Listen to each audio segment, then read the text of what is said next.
Eu acabei de ouvir um discurso, aliás, dois discursos, que fala sobre toda a tragédia grega que é a assunção do presidente Michel Temer ao governo do Estado. Se refere, os oradores que me antecederam, a algumas atitudes e ações que o governo, na ótica deles, como oposição hoje, deverá tomar, sem, contudo, saber se elas são verdadeiras. Aliás, lendo a PEC 241, sabem, com boa vontade, evidentemente, que elas não são verdadeiras. Não existe corte nos gastos dos programas sociais. Nós estamos com mais 11 bilhões a serem gastos o ano que vem na parte da educação, mais 3,4 bilhões para a área da saúde. Somente no ano de 2018, face à situação e dependendo de toda a evolução que possa ter na questão econômica do país, é que nós vamos tratar da equiparação vamos tomar a atitude que já deveria ter sido tomada no governo anterior, que era exatamente no corte dos gastos, na limitação dos gastos. Isso não foi feito. Ignoram esses oradores que me antecederam de que o país chegou a esse ponto por alguma razão. Ninguém foi lá, o Temer assumiu, foi lá e destruiu o Brasil para refazê-lo, como se fosse uma pessoa que não tivesse tomado conhecimento durante todos esses anos o caminho que estava sendo conduzido o Brasil. É um debate que precisa ter com a sociedade. As informações distorcidas que chegam hoje, tanto na mídia quanto nos movimentos políticos, movimentos populares, é de que hoje o país, o presidente Temer, junto com o ministro Meirelles, resolveram acabar com a vida do povo brasileiro. Acabar com a vida do povo brasileiro. Não vai ter educação, não vai ter saúde, não tem Bolsa Família, não tem nada. O governo não pegou nenhuma crise que ele tenha que debelar, como aquela que nós estamos enfrentando todos os dias. Por acaso, ouvi aqui, e ouvi com muita clareza, de que programas não poderão ser pagos amanhã. Eu digo que eles estarão pagos, eles estão previstos. O que está previsto é que, a partir de 2018, não se gasta mais do que arrecada. E o Brasil tem que fazer isso porque, daqui a pouco, esses mesmos oradores que subiram essa tribuna, que antes eram profetas do otimismo geral da nação, de que tudo estava perfeito, não havia nada imperfeito, vão ter que explicar para os pobres por que o país quebrou. Diante da atitude que estão tomando, quero salvar o meu contencioso histórico de qualquer maneira, e não importa que eu minta todos os dias e todas as horas, então eu tenho que dizer que esse governo é o governo da tragédia grega. Saí agora do Ministério da Saúde e vi que ginástica está fazendo, porque é uma soma de coisas, não é soma só do governo da presidente Dilma, do presidente Lula, é uma soma de todos os governos que não olharam atentamente para a questão da Previdência e a questão dos gastos do país. Chegamos aonde chegamos, não foi por acaso. Quem sabe fazer contabilidade até dentro da sua casa, administrar o seu recurso doméstico, sabe que onde tudo tira e nada põe, acaba. Acaba. E essa crise é a mais grave que nós tivemos.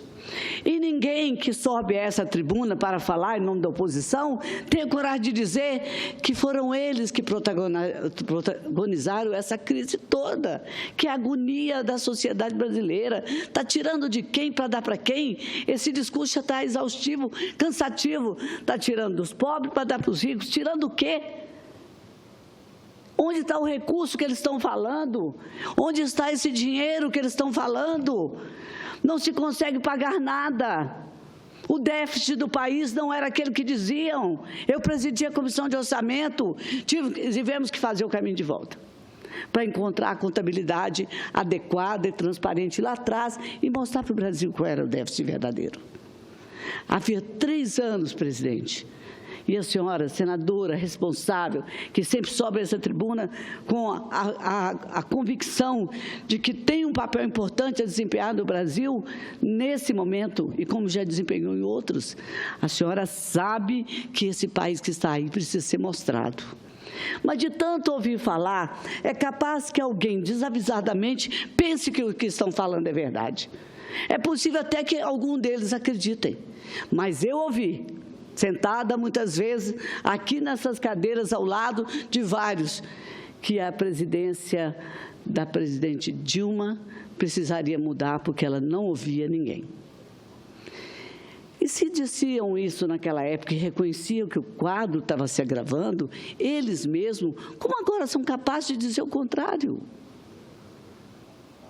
Como podem estar dizendo para o país todo dia que foi feita uma ladainha que é repetitiva de que, olha, não vai ter dinheiro para a educação, não vai ter dinheiro para a saúde, a Bolsa Família vai acabar. Querem discutir a política da forma que ela está sendo apresentada como saída da equipe econômica que está formalizada? Façam. Mas sejam lídimos representantes da população brasileira e sejam capazes de bater no peito e dizer que culpa tem para o país ter chegado onde chegou. O presidente não era Temer. O presidente não era Temer, que muito pouco era ouvido pela senhora presidente da República.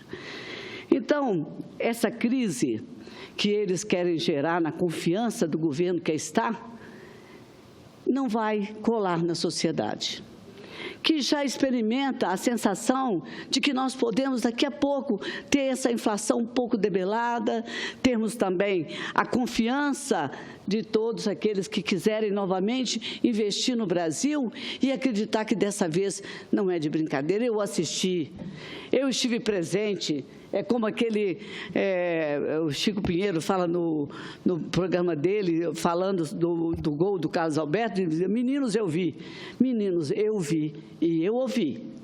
Programas e programas que foram lançados e que não foram executados. Programas e programas que foram assinados, convênios, iniciadas obras e que não foram continuadas. Esse Brasil experimentou uma sensação de faz de conta que agora querem passar para nós, como se nós fôssemos os autores dessa tragédia que está. A tragédia, para quem todos aqueles que não ouvem, não foi o governo Temer que há 4, 5 meses está aí. Essa tragédia, ela veio anos no governo Lula, que eu sempre ressalto que foi um bom governo. Ele teve a herança de uma política econômica dotada de critérios, que trouxe a estabilidade financeira a esse país, que, inclusive, o ressaltou diante da comunidade internacional, que o chamou para novos investidores, que acreditavam no país. E o Lula, com muita inteligência, deu prosseguimento a esse programa. Ele não foi lá e desfez. Quando a presidente Dilma assumiu no primeiro ano, o que ela verificou? A música está no bom tom, a dança também. Eu não vou mudar nada aqui, mas sabia que tinha que mudar. Sabia que algumas coisas que não estavam sendo feitas porque ela não gostava disso. Ela não gostava de assumir posturas que tinham que mexer em alguma coisa que muitas vezes ela nem se preocupava, seus ministros tinham dificuldade de dialogar, e eu não gosto e nunca subi essa tribuna para fazer qualquer consideração sobre a presidente Dilma, porque ali estava uma mulher. Historicamente, nós lutamos tanto para ter uma mulher na presidência da República que me doía muito, como mulher, falar do governo de uma mulher, mas eu quero falar do governo do povo brasileiro. E agora, quando ouço que todas as pessoas vêm a essa tribuna, aqueles que me antecederam e que já fizeram isso remontadas vezes em comissões e comissões que querem aprovar todos os aumentos de salário porque querem mostrar a bondade que eles querem fazer com a agonia do povo brasileiro, com o sofrimento do povo brasileiro, com as dificuldades desse governo que aí está.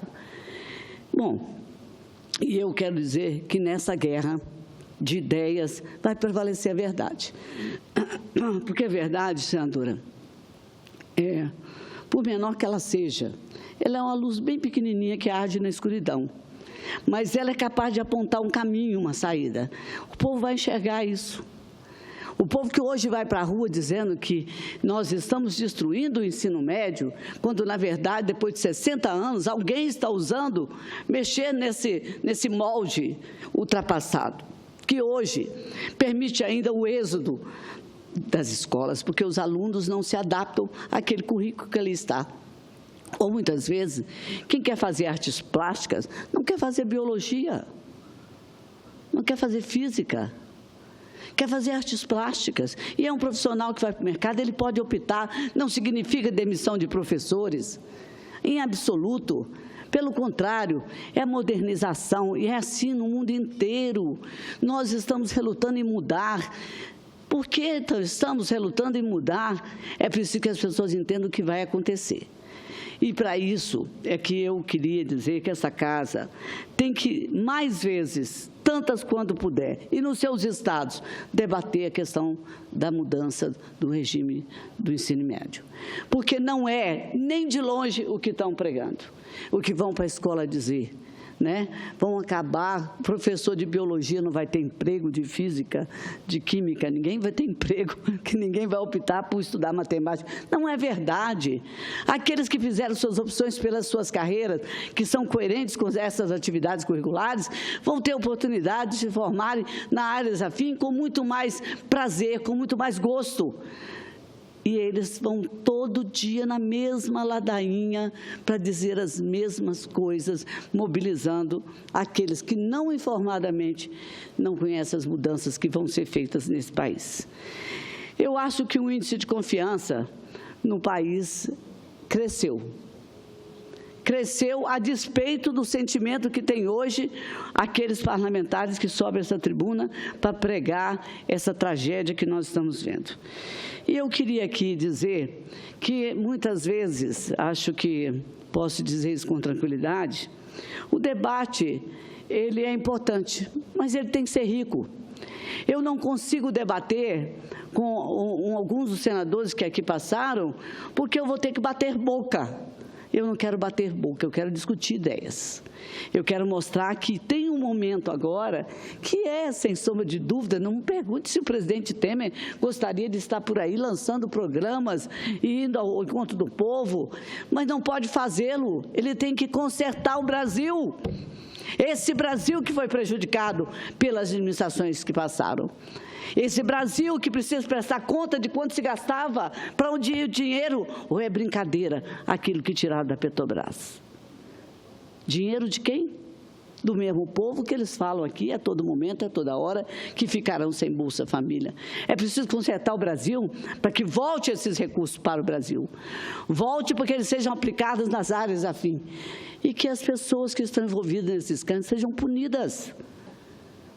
Não existe um país desenvolvido de maneira nenhuma se não acabar com a corrupção. A corrupção é um pressuposto indispensável da sua eliminação para que o país possa evoluir. Você não pode imaginar casas, moradias populares superfaturadas, saneamento básico, alimentos jogados fora, livros jogados fora.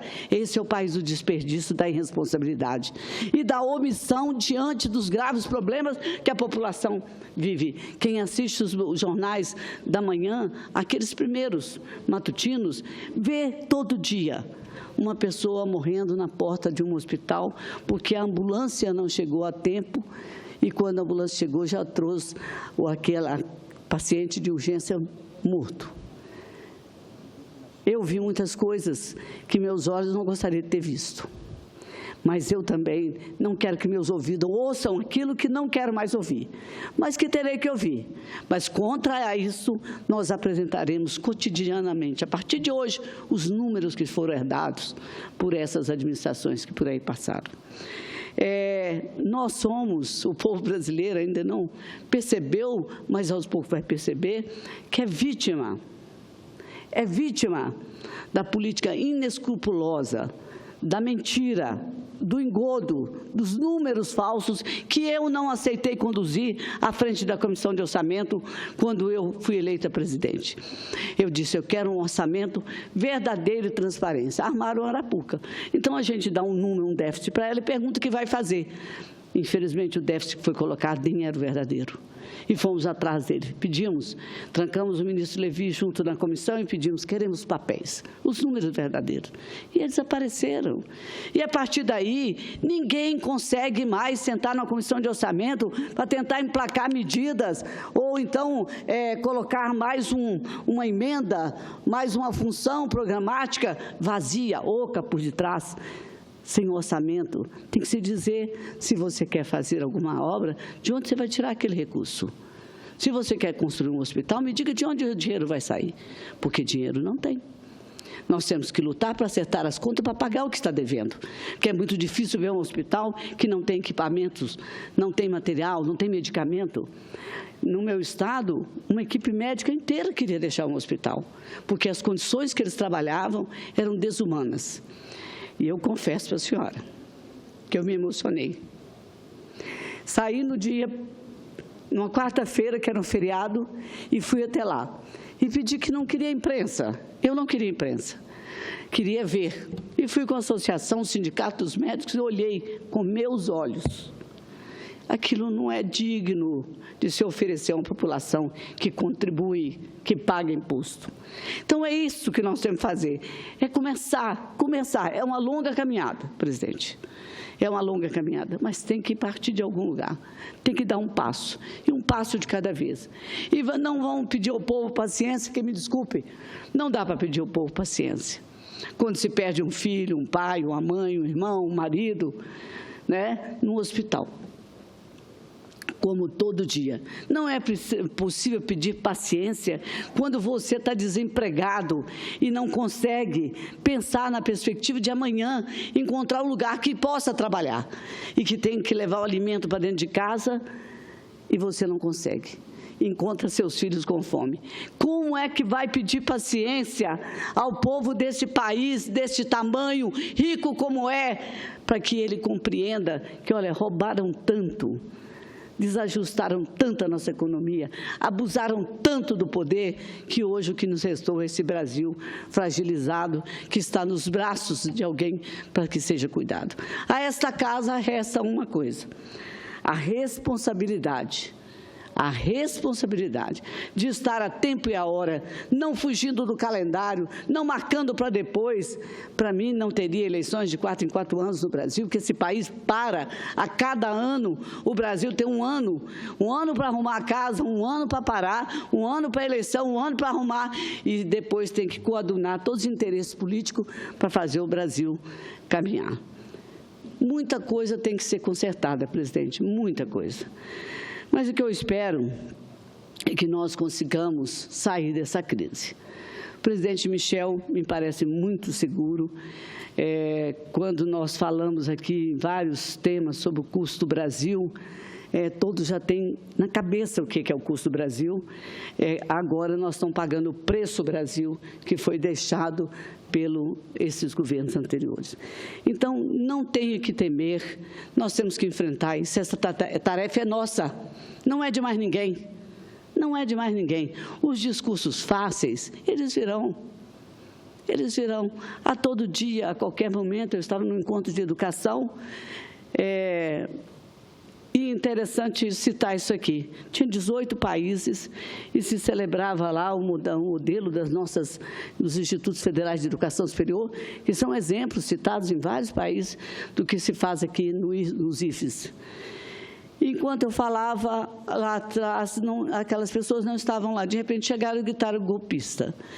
E uma coisa que eu queria registrar aqui, em toda a minha vida, no 8º mandato, eu nunca tinha levado uma vaia, eu tinha sido chamado de golpista até, porque passei por uma cela, sofri a tortura de quem briga pela liberdade.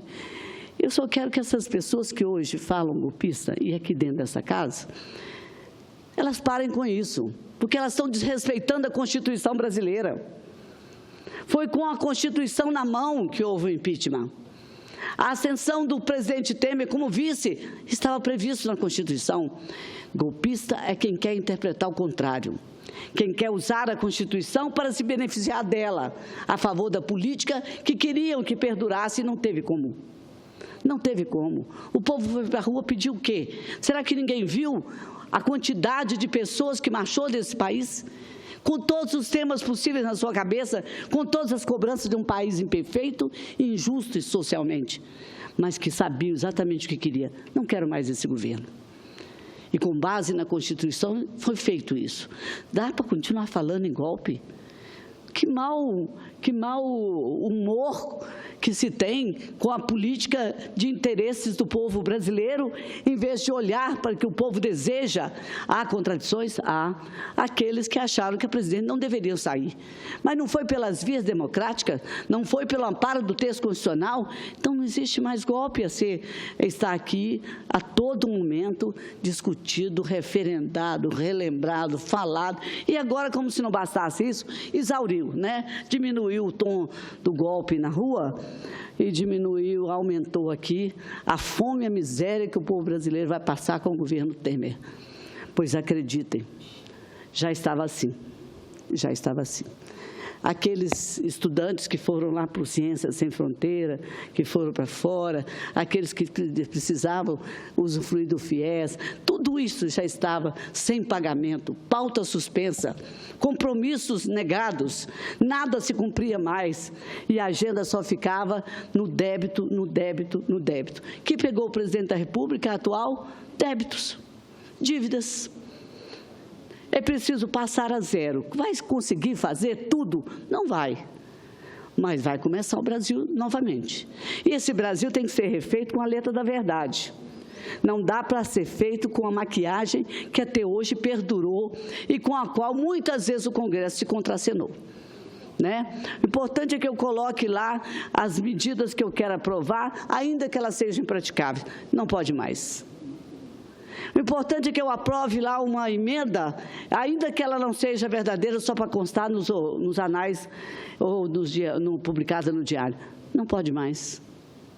Agora, não pode mais ficar construindo hospitais e levá-los para serem no Ministério da Saúde, levar e diga, ele custa tanto, tem que arranjar dinheiro para pagar, tem que se fazer projeto, tem que se fazer plano, tem que se fazer cálculo, tem que se fazer conta, para saber se pode ser feito para poder pagar. Não pode ficar sem pagar creches. 6.000 creches foram lançadas nesse país. Nem 1.200 foram construídas, mas foram começadas a maioria delas, das 1.200. E até hoje as creches estão aí à espera das portas abertas para que as crianças, as mães, os pais possam deixar seus filhos estudar. É brincadeira você dizer para um país de famílias absolutamente carentes que você vai construir 6.000 creches e depois não ser verdade? Que você vai construir não sei quantas escolas fundamentais e depois não ser verdade? As pessoas ficam esperando, cobram do prefeito municipal, que cobram do governo, que o governo cobra do outro governo. Esse efeito cascata das inverdades, da demagogia barata, ela tem que acabar. Se é para fazer de verdade, eu estou aqui. De corpo e alma, presidente, dedicada da maneira toda que eu posso, como a senhora faz e como outros fazem. Hoje, às 4 horas, nós teremos a leitura aqui da PEC 241. Está marcado e o presidente estará aqui. A senhora fez não com a cabeça, eu não gostei.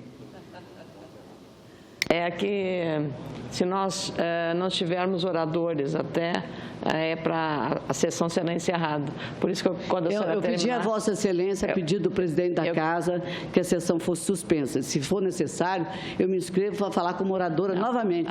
Mas hoje nós faremos essa leitura. Eu queria que Vossa Excelência depois ocupe aqui. Ocupe com o maior prazer. Que eu vou mas não faça não, que o país tem pressa. O povo brasileiro, a senhora é daquelas que põe pressa nesse país. Então, eu quero aqui, ao encerrar minhas palavras, dizer que não vamos viver no conflito. Nós vamos procurar a saída dos conflitos e da crise. E que aqueles que geraram todas essas crises e que sabem das consequências que são seus conflitos e suas guerras, que tenham coragem de assumir, porque a demagogia também tem preço. É o preço da mentira, da inverdade e da impopularidade, porque a história vai fazer isso. Vai resgatar o que fizeram com o Brasil e que nós tentamos hoje fazer para tirá-lo dessa grave crise que se encontra. Muito obrigada. Eu queria convidar, então, a senadora Rose de Freitas para ocupar a presidência, porque vou fazer uso da palavra. Eu só queria acrescentar, me desculpe, que eu não coloquei o óculos, portanto, não, sobre essa questão das propostas que estão circulando na casa para legalizar a vaquejada. Eu sei, inclusive, de muitos, da utilização dos bois adultos com a cauda artificial para impedir que o animal sofra. E, na verdade, hoje, acabar com a vaquejada significa acabar com o emprego, com o turismo, a cultura de muitas regiões. A senhora disse bem. Portanto, eu sou favorável e peço urgência nessa votação, porque nós temos que corrigir um erro, né? Se nós temos temos um animal doente, não temos que matá-lo, nós temos que cuidar para que ele seja são. Então, as medidas e as regras que estão propostas, inclusive pelo senador Otto, no sentido de resgatar, que permaneça essa cultura com uma prática saudável e que permita que os empregos e essa cultura e essa prática continuem no Brasil e principalmente no Nordeste. Muito obrigada.